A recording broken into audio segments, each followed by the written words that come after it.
Heritage Sanmi-Lawal is a gender and international development consultant with an unwavering dedication to community development and gender equality over 7 transformative years. Through her non-profit, Her Dream Initiative, Heritage has engaged over 4,000 women and girls across 21 countries via podcasts, articles, advocacy campaigns and outreach programs, including launching the Sexual Violence Survivor Guide, which is aimed at educating girls on sexual violence reporting and curbing rape culture. And she joins me today. Welcome, Heritage. Thank you so much for having me today. Oh, it's a delight. So let's get straight into the questions then, Heritage, because I've got lots to ask you today. So Heritage, you are so passionate about human rights and gender equality. Where does your passion and drive come from? Okay, so thinking about this question brings me back to my childhood because I did not see the typical space encouraging gender equality. So I grew up looking at women and girls and feeling like something was missing. I didn't realize how deep this issue was until I, got into university. And then I started volunteering with Women at Risk International Foundation back in Nigeria.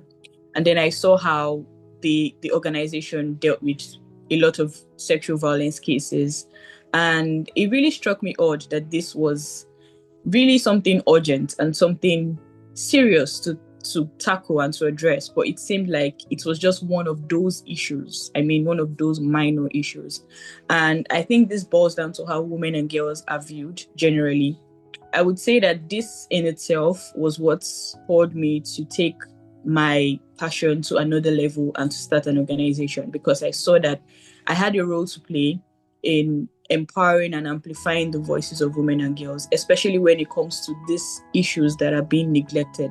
So not just even sexual violence, we have many forms of gender-based violence that we address in Global South, and even here in the UK, we have issues that we are addressing that still seems to the government, to the public sector, to the private sector, like minor issues, and it's really not the reality. Yeah. It's insane to me to think that is the reality, but actually, it really is. It really is the reality. And so changing that narrative and changing like you said, the urgency is so important.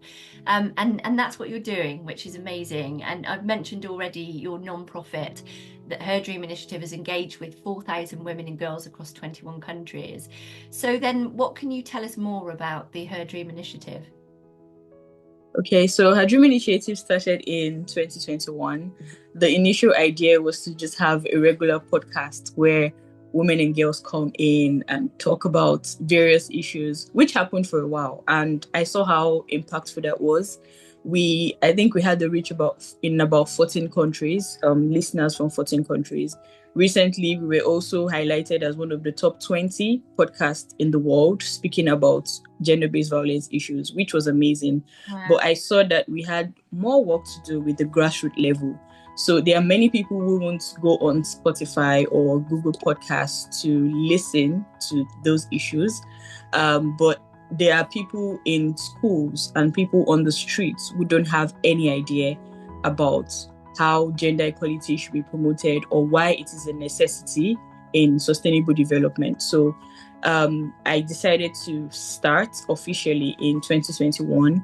And this was basically with the aim to reach out to the marginalized communities. So we have in many countries, we have what we call marginalized groups. And these are groups that even when general issues are being addressed, like economic development, they are not included.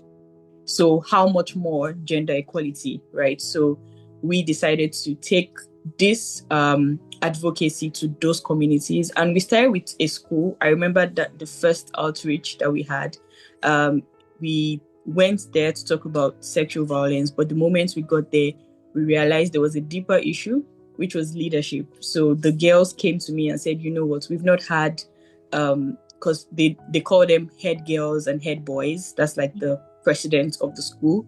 They've not had a female head girl or head boy or president in years. In fact, since the school started. Wow. And it was so amazing how the initial issue we came for was sexual violence and all that. But I realized how even leadership, plays a role in how we can even curb sexual violence and gender-based violence. So this really blew my mind. And I just realized that we had to address other issues as well. So we started the Girl Leadership Program in 2022. And since then, we've had many girls, emerging as leaders in their sectors from that program. We equipped them with skills, digital skills, and it was so impactful, and it inspired me as well. Alongside the work we do, we also work very much with creating directories for helplines in Nigeria. So we published the Sexual Violence Survival Guide for majorly for girls in secondary schools, because we want them to know that there's a process, there's a way to report this, there's a way to speak about this, there's a way you can even make a change right in your school. And we also launched the Domestic Violence Directory. This one is just a compilation of helplines, so that when any woman is in need of help and she's not really sure of where to get the information, because one thing I realized in where I come from is that information really plays a role in how you can even seek for help. So many women go through this, they don't really know how to even get out of the issues they're facing. At some point, which was as of last year, we started also getting direct cases of sexual violence that we had to kind of step in as an organization. So currently, we supply legal aid, support, counseling, and referrals as well, just in case it is a state that we can't reach at that moment. So we have partnership with the International Federation of Lawyers that offer pro bono services, legal services. We also have partnership with Thrive CIC here in the UK that give us a lot of support on technical assistance with how to deal with domestic violence and the like. So I think so far, her Dream Initiative we have many areas. It seems like we're dealing with a lot of things at the same time, but we have a formidable team of about 60 plus volunteers who are really passionate about this issue as well. Wow, and it's a really robust offering then, because they've got support from all directions. And I love your flexibility and adaptability in terms of going into the school and realizing that, yes, of course you're going there to talk about sexual violence, but actually that lack of leadership can really impact how those goals and how that information is received. You need somebody to help support and give the framework once you walk away from it. So I love that. And the amount of volunteers that are involved to make sure that this is successful. So it sounds like it's a really, really well thought out initiative, Heritage, which is amazing. So of course, in the successes that we have, there are always some challenges that come along when you're trying to do something that is so big. And it sounds like it's covering a lot of states as well now, so it's spreading out quite a lot. What are the biggest challenges that you've faced? And I suppose the second question I'm sneaking in here is, what would you say to other young people that want to to impact change in the way that you have? Okay, if I start to speak about the challenges, I feel like I would just keep Keep going and there going. are so many. Oh my Yeah. God. I feel like social impact for a young person is very different from when you're doing this, when you're much more established in your field and many people already know what you stand for. As a young person, there's a lot of everyone is being skeptical of why you're even here, because in the same vein, a lot of organizations have started something similar. So there's this question of, what are you doing that is so different? Why do you have to start an organization? Why can't you just partner with one? So I think the initial lack of acceptance in the social impact space is one that has severely impacted her Dream Initiative. We come to rooms where we want to contribute. I have been to quite a number of international conferences just to make sure that our work is being amplified. And I have seen how, not just my organization, but many youth-led organizations, feminist-led organizations are being kind of sidelined, while other much more established organizations would be at the forefront.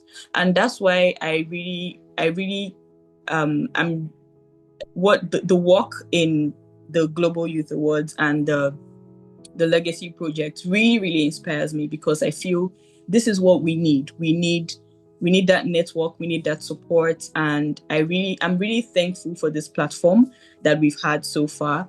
I would say that when it comes to funding as well, that's like everyone says funding, but the problem is that getting the funds is not even difficult. Is that you have to kind of mold your objectives into what the funders want. And this has been a major challenge, especially for feminist organizations who just have specific focus. Mine has always been reaching out to marginalized communities, but I see how this becomes a problem when we are applying for grants and for funding and everything. So funding is definitely an issue, but I think the overall issue that I would use to cap everything up is tokenism.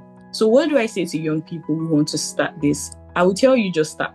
In my spare time, I help organizations to also, especially gender justice advocates, I help them start their own initiatives and projects.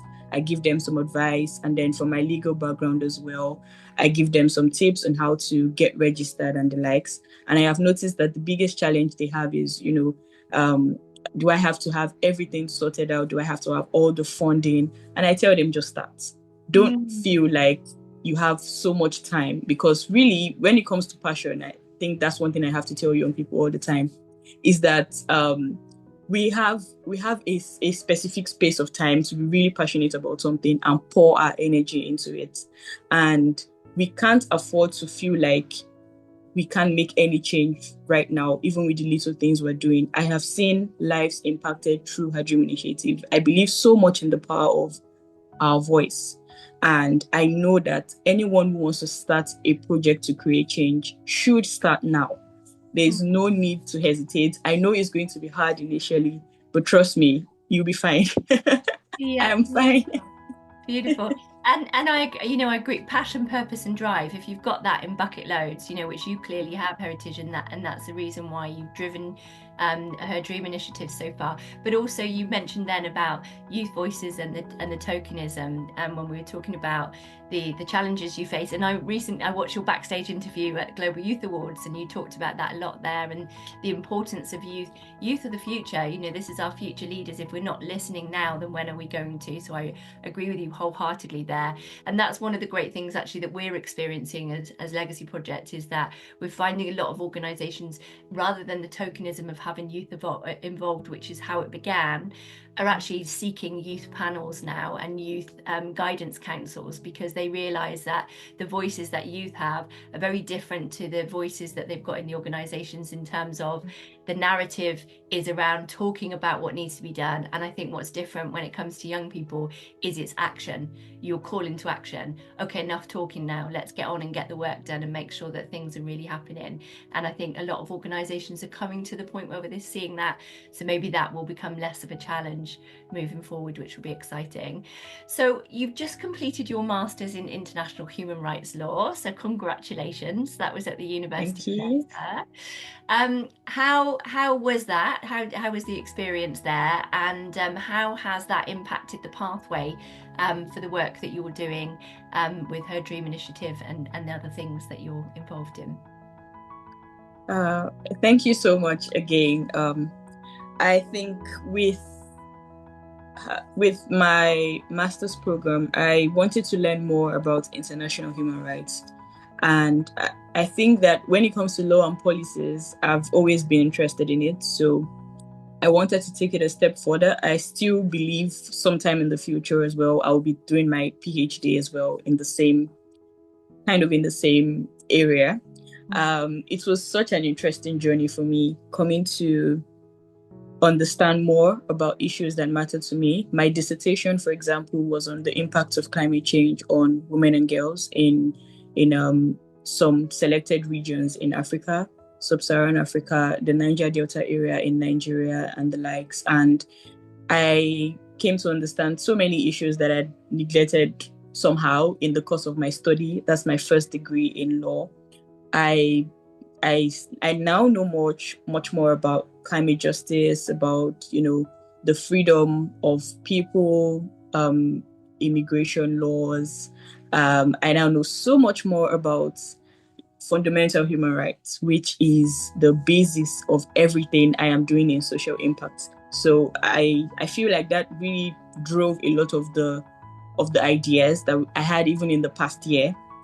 And I would say that in the next steps, I really look forward to applying everything I have gotten from the University of Leicester into my practice and also in the academia as well. Because I love research so much. I don't know if research loves me, but I do love research.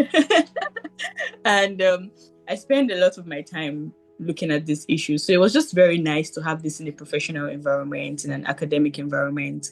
And yeah, I think so far, I would say that has been my best academic experience so far. But I'm definitely looking forward to much more levels of study in this area. Yeah, amazing. I love you. Love research, but does research love me? That really made me laugh, Heritage. But you know, and not everybody loves research, so it's great that you do. And I can almost imagine you as you've been going through your masters, going, that would work really well.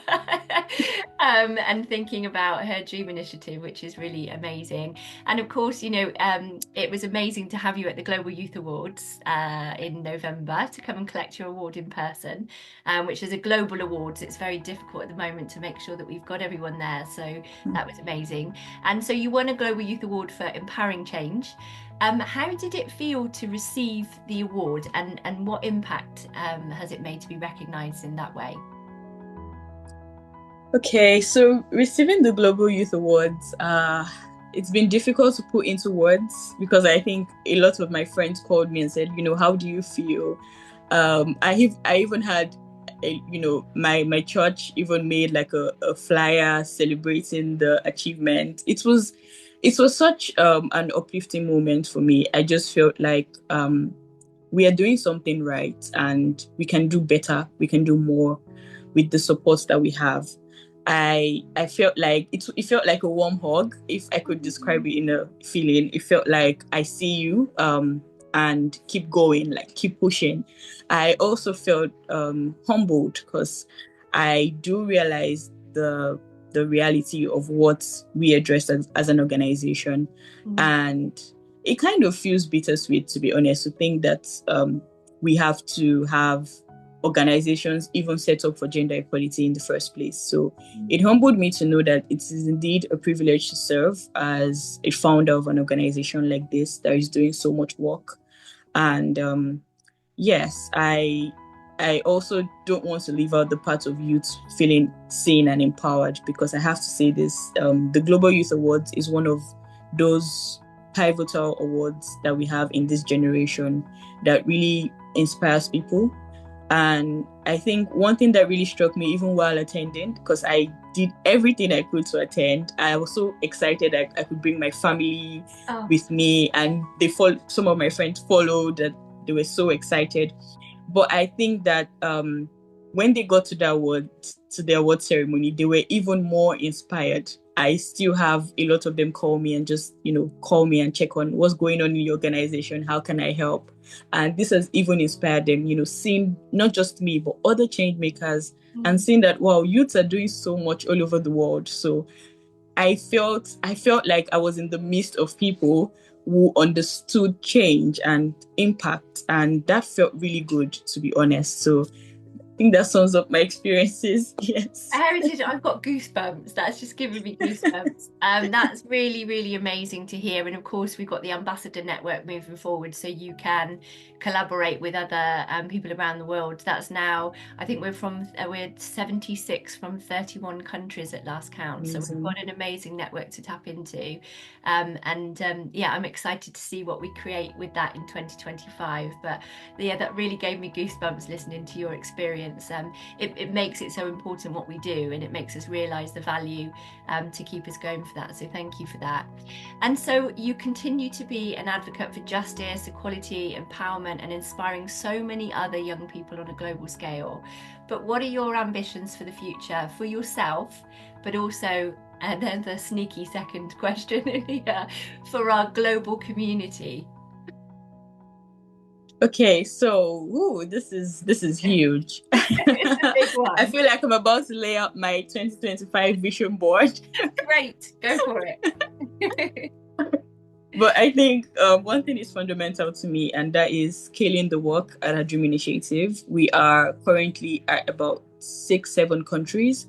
We're looking to expand to about 2 more this first quarter alone. And so I know that a lot is going to happen with the work that we do with the Dream Initiative. We plan to do more outreaches. We have about 5 products that we want to release during the year 2025, and everything they're all digital products that we can scale to different countries and make them available in different languages apart from English. So I think that that's like the core of what I'm doing as a founder of an organization. But aside from that, I am also really passionate about the policy space, the international development space as well. So far, I've been doing some, freelance work with some international organizations with consultancy. I also sit on some advisory panels as well. But this year in particular, I'm thinking of more a more professional space with and formal space. So looking at the UN, looking at UNCHR, looking at WHO as well, and other UN agencies, and working with them as a consultant. I know it's quite difficult for the entry level. That's what they like to call us, the youths. So the entry level space is a bit, yeah, there's a lot of gatekeeping going on. But I think I'm getting the hang of it gradually. And I also want to look into, starting a PhD. I think I mentioned that earlier. Yeah. And that is because I really love the academia space. I love research, and there are a lot of things I want to try to establish a name in. For example, the impact of climate change on women and girls. I'm really passionate about exploring the data gaps because there are so many data gaps with that. So we really want to now see the direct impact and how climate crisis is a bit gendered. So we don't just see climate crisis as something happening generally. We begin to think about the specific implications on women and girls. Then more generally for the global community, I want to be more engaged with many conferences that has to do with women and girls. I think the CSW in March in New York, taking place in New York, and many other conferences that would be taking place within the year. I think, yeah, I feel like I've laid everything out. It's amazing. It's really incredible, Heritage. The work that you're already doing, the ambitions for the future, and for the global community as well. And obviously, in terms of expansion and stuff, if we can help with that, with the Global Ambassador Network, and anything else that we can do to support, we would love for you to do that. What we will do, I'll get you to send me the links for anything, any websites, any articles, or anything that you want people to be sent through the written article. And then people, please go and have a look, see the work that Heritage is doing. If you can support in any way, then please reach out, because what she's doing is incredible, and the more that we can do to help and support, the better. So thank you so much, Heritage, for joining me today. I really appreciate it. Thank you so much for having me.